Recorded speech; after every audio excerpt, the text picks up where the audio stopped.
Hey there! Today, I'm about to share a no-fail recipe for some seriously yummy custard eclairs. First, you'll need 3 egg yolks. We're going to use them to make the custard.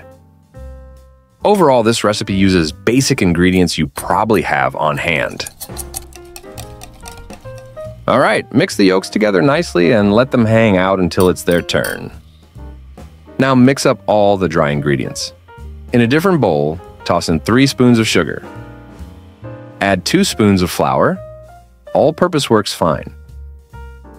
Finally, throw in a pinch of salt and mix everything together well.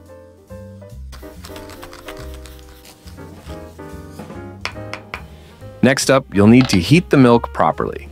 But first, add a tablespoon of sugar to the pot. Then, pour in 2 cups of milk. The sugar at the bottom helps keep the milk from sticking or clumping as it heats.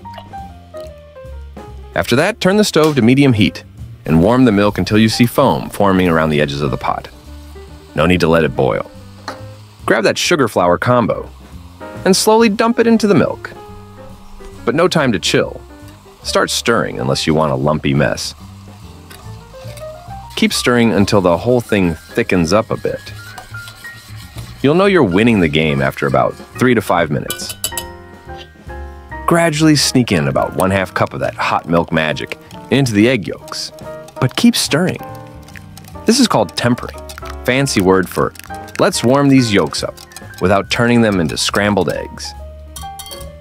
Once that's done, dump the eggy goodness back into the pan with the rest of the hot milk and get stirring again. Cook on medium heat, stirring constantly. It'll thicken like pudding in about 3 to 5 minutes. Just be careful not to let it boil or it could curdle. To check if it's ready, dip a wooden spoon into the custard, then run your finger across the back. If the line stays clear like a road after a snowplow, you're good to go. Take the pan off the heat and throw in a few drops of vanilla extract. It's totally optional, but let's be real, it's going to taste way better with it. Look at that finished custard. It's thick enough to rival your favorite pudding. Go ahead and pour the custard into a clean container. And if it's chilled, even better. This helps stop it from overcooking and curdling, so it stays nice and smooth. I'd recommend straining the custard through a sieve once it's cooked. It'll help get rid of any lumps or bits that might have formed while it was cooking. After the custard has cooled down a bit, just press some cling film right onto the surface. This helps keep a crust from forming on top. Then chill in the fridge. Alright folks, it's time to whip up some choux pastry. Pour some water into the pot. Add a tablespoon of sugar, 1/2 teaspoon of salt, and some butter. Better if it's cubed like tiny butter bricks. Cook it over medium heat until that butter is totally melted. Give it a stir to make sure the butter is mingling nicely. Okay, grab the flour and toss it right into the pan on the stove. Mix well with a wooden spoon until it looks like Play-Doh. This should take about 1 to 2 minutes. Keep cooking the dough for another 3 to 5 minutes, stirring all the time to let it dry out a bit. If the dough isn't dried out enough during cooking, it won't hold enough steam when baked, leading to flat eclairs.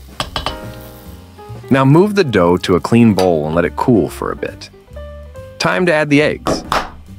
Start by tossing in 2 eggs into the dough. For the last egg, crack it into a separate bowl and mix it up really well. We'll add it gradually as needed. Alright, let's get started mixing the dough with the eggs. Now, I love using a mixer with those fancy dough hooks, but if you want to go old school and mix it by hand, go for it. At first, your dough might look like it's throwing a tantrum and separating. But don't panic. Just keep stirring, and I promise it'll eventually get its act together. Now, the dough is starting to look smooth, but it's still pretty thick. So, I'm going to toss in some of that beaten egg and keep mixing. You want it to be thick enough to pipe, but not too runny. Looks like that's the perfect amount.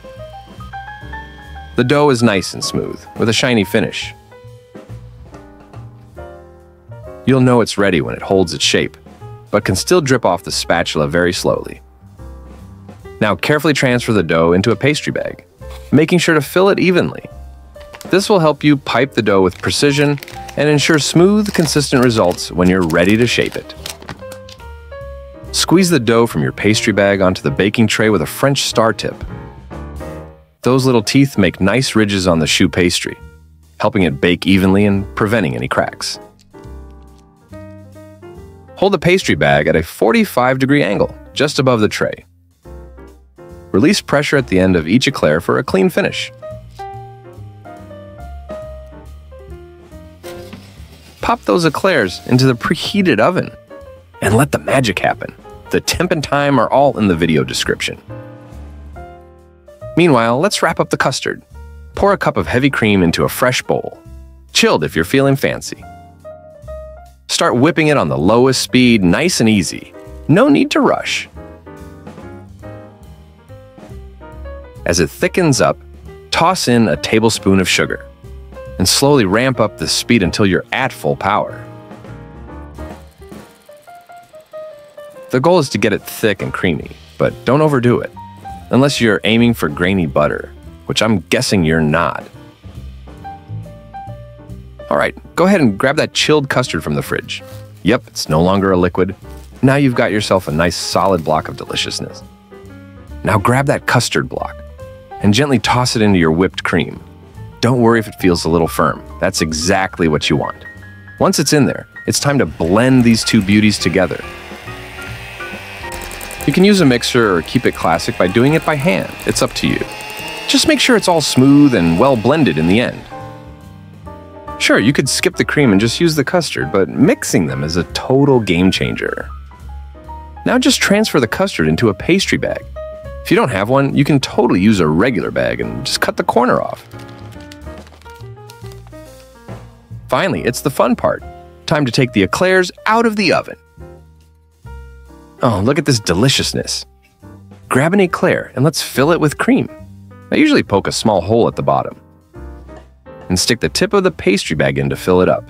Just squeeze until it's loaded with cream.